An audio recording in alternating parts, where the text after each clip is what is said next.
స్థానిక సంస్థలు అంటేనే సర్పంచ్ పదవి కీలకమైనది. సర్పంచ్ పదవిలో ఎలాగైనా గెలిచి తీరాలని ఒక్కో అభ్యర్థి ఒక పంత ఎన్నుకుంటున్నారు.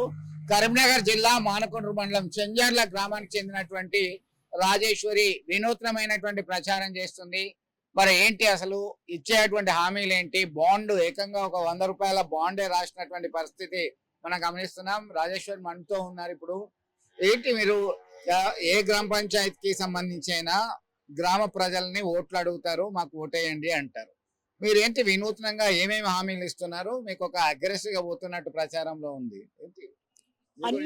అన్ని గ్రామాలు స్టార్టింగ్ మీ గురించి చెప్పండి. ముందు మీ గురించి చెప్పి ఎందుకు ఆ హామీ ఇవ్వాల్సి వచ్చింది? కరీంనగర్ జిల్లా మానకొండూరు మండలం చెంజర్ల గ్రామం. నా పేరు గుమ్మడివెల్లి రాజేశ్వరి. ఏంటి అంటే నేను ఈ 100 రూపీస్ బాండ్ కొట్టియడానికి రీజన్ ఏంటి అంటే, ఒక మహిళా సర్పంచ్, ఒక బీసీ మహిళా సర్పంచ్ మా ఊరికి రిజర్వేషన్ వచ్చింది. కాబట్టి ఏంటి అంటే మహిళలని రిజర్వేషన్ వచ్చిన ప్రకారం నిల్చుండబెడుతున్నారు. కానీ అభ్యర్థిగా గెలిచిన తర్వాత మగవాళ్ళు వాళ్ళ ప్లేస్ లో వాళ్ళ భర్త కానీ వాళ్ళ కొడుకులు కానీ వాళ్ళ నాన్న కానీ రాజకీయం చేయడం జరుగుతుంది. ఒక మహిళా అభ్యర్థి నిల్చున్నది అంటే ఆమె గెలిచింది అంటే ఆమెనే రాజకీయం చేయాలి. కానీ మగవాళ్ళు రాజకీయం చేస్తున్న పరిస్థితి. రెండవది, యువత అనే వాళ్ళు ఏంటి అంటే మద్యంకి డబ్బులకి ఇట్లా బానిస అయిపోయి పట్టుబడి వాళ్ళ జీవితాలు పాడు చేసుకుంటున్న సందర్భాలు జరుగుతున్నాయి. అట్లనే మళ్ళీ ఏంటి అంటే యువత గాని మహిళ గాని రాజకీయాలకి రావాలి అంటే చాలా ఆలోచిస్తారు, భయపడతారు. రాజకీయము అని అంటే ఒక సేవ దృక్పథంతో మాత్రమే రాజకీయ నాయకుడు అని పేరు తెచ్చుకుంటారు.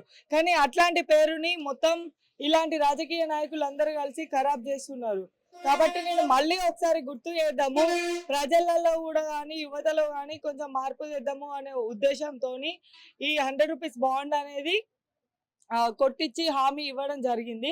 మళ్ళీ దీనిలో ముఖ్య ఉద్దేశం ఏంటి అని అంటే, మా గ్రామం ఆదర్శ గ్రామంగా తీర్చిదిద్దాలి అనేది నా కోరిక. ఎందుకంటే భవిష్యత్తులో యువత అనే వాళ్ళు ఊర్లో బ్రతకాలి అంటే ఊర్లో అన్ని సౌకర్యాలు ఉండాలి. సౌకర్యాలు ఉంటే వాళ్ళు ఈ ఊర్లో బ్రతకడానికి ఇష్టపడతారు. సౌకర్యాలు లేని రోజున వాళ్ళు పట్టణాల దారి పడుతున్న పరిస్థితి ఉన్నది. కాబట్టి మా ఊర్లో స్కూల్ పరంగా కానీ ఇంకా టోర్నమెంట్స్ పరంగా కానీ హాస్పిటల్ పరంగా కానీ మార్కెట్ కానీ నీటి బోర్ల వసతులలో కానీ నేను 100% అభివృద్ధి చేస్తా అని మా గ్రామానికి ఓపెన్ ఛాలెంజ్ చేయడం జరిగింది. ఈ ఓపెన్ ఛాలెంజ్ వాళ్ళకి అర్థం కావాలి అని అంటే ఏంటి అంటే, ఒక గ్రామంలో ఒక అధికారిని ఎందుకోసం ఒక సర్పంచ్ గా కానీ ఒక ఎంపీటీసీగా కానీ ఎందుకు గెలిపించుకుంటారు అంటే, మన గ్రామ అభివృద్ధి చేస్తాడు అనే ఒక ఆలోచనతో మాత్రమే మనం ఎన్నుకుంటాం ఆ క్యాండిడేట్ ని. కానీ ప్రజలు ఇంటికి పోయి అడగలేని పరిస్థితి, ఆ క్వశ్చన్ చేయలేని పరిస్థితి.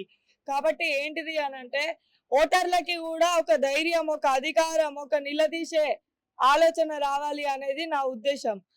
ఎందుకు ఈ యాంగిల్లో ఇప్పటికే చాలా మంది గతంలో ఉన్నటువంటి సర్పంచులు చేసిన పనులకి ఫండ్స్ రాక చాలా ఇబ్బందులు ఎదుర్కొన్నారు. చాలా ప్రాంతాల్లో దశాబ్ద కాలం నుంచి ఇదే ఇబ్బంది ఎదుర్కొంటున్నటువంటి పరిస్థితి. అట్లాంటిది మీరు ఏకంగా 12 పడకల ఆసుపత్రి, high school, anganwadi, school development, bore, మంచినీటి సౌకర్యము, అలాగే గ్రామ పారిశుద్ధ లోపము, ఓపెన్ జిమ్ సెంటరు, కూరగాయల మార్కెట్, గ్రంథాలయం అభివృద్ధి చేస్తాం, గ్రామ పంచాయతీ తరఫున మినీ ఫంక్షన్ హాల్ చేస్తాను, ఇవన్నీ కూడా మీరు ఒక బాండ్ 100 రూపాయల బాండ్ పేపర్ మీద రాసి ఇది ఇస్తున్నటువంటి పరిస్థితి. మళ్ళీ ఇవ్వడంతో పాటు చేసిన పనులు పూర్తి చేయకపోతే, అంటే వాగ్దానం చేసిన పనులు పూర్తి చేయకపోతే ప్రతి కులానికి ఒక చెప్పు నా మెడలో వేసుకొని బహిరంగంగా రాజీనామా చేసి వెళ్ళిపోతాను, ప్రజలు తలుచుకుంటే కానిదంటే ఏది లేదు అంటే ఎట్లా రిసీవ్ చేసుకుంటారు? ఇట్లా ఇంత డైనమిక్ స్టేట్మెంట్, ఇట్లా బాండ్ 100 రూపాయల బాండ్ ఇచ్చిన తర్వాత ప్రజల నుంచి ఎట్లా వస్తుంది మీకు స్పందన? ఏమంటారు అంటే, ఒక ఊరికి అభివృద్ధి చేసే అతను ఓట్లని డబ్బులతోని కొన్నాడు. రెండవది ఏంది అని అంటే సానుభూతితోని ఓటేపియాడు. నిజంగా ప్రజల పాలన వేయాలి అనుకునే అతను హామీలు ఇస్తాడు. హామీలు చేయని పక్షాన నిలదీసి అడిగే రైట్ జనాలకు ఇస్తాడు. సో ఆ కాన్సెప్ట్ తోని నేను ఇది చేసిన.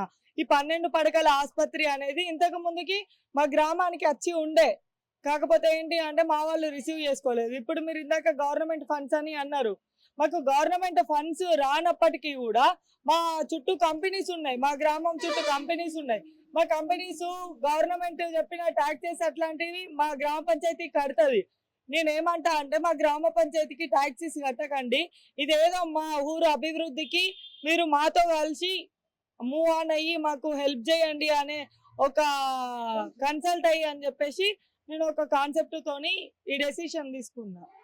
All the best. మొత్తం మీద వినూత్నమైనటువంటి స్టైల్లో ప్రచారం చేస్తున్నారు. ప్రచారం చేసి గ్రామ అభివృద్ధికి ఖచ్చితంగా కట్టుబడతాం. 3 సంవత్సరాల్లోగా నేను చెప్పిన పనులు చేయకపోతే రాజీనామా చేస్తా, మీరు నాకు మనిషికి ఒక కులానికి ఒకటి చెప్పు తీసుకొని మెడలో వేయండి అని చెప్పి చాలా అగ్రెసివ్ గా బోల్డ్ స్టేట్మెంట్ ఇవ్వడం జరిగింది. అట్లనే ప్రచారంలో ఇదే స్టైల్లో నేను ముందుకెళ్తా, ఖచ్చితంగా నేను చెప్పిన దానికి కట్టుబడి ఉంటా అని చెప్పేసి ఒక కాన్ఫిడెన్స్ చేస్తున్నటువంటి పరిస్థితి. చూద్దాం, ఈ నెల 2వ విడత జరుగుతుంది. 14వ తేదీన ఎన్నికలు జరగనున్నాయి. అప్పుడు మనకి సాయంత్రం అయితే కానీ 14వ తేదీ సాయంత్రం అయితే కానీ మరి గెలిపేవారిది, గెలిచేది ఎవరు, ఓడేది ఎవరు అనేది తెలిసే అవకాశం ఉంది.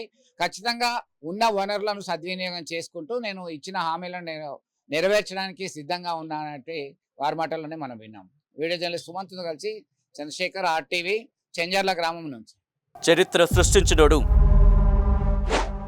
ఇప్పుడు ఆ చరిత్రని తిరగరాయబోతున్నాడు. అబద్ధాల గోడల్ని బద్దలు కొట్టి నిజాలను రాగా మీ ముందుంచబోతున్నాడు. నిజమైన వార్తల కోసం వెంటనే డౌన్లోడ్ చేసుకోండి రా యాప్ని.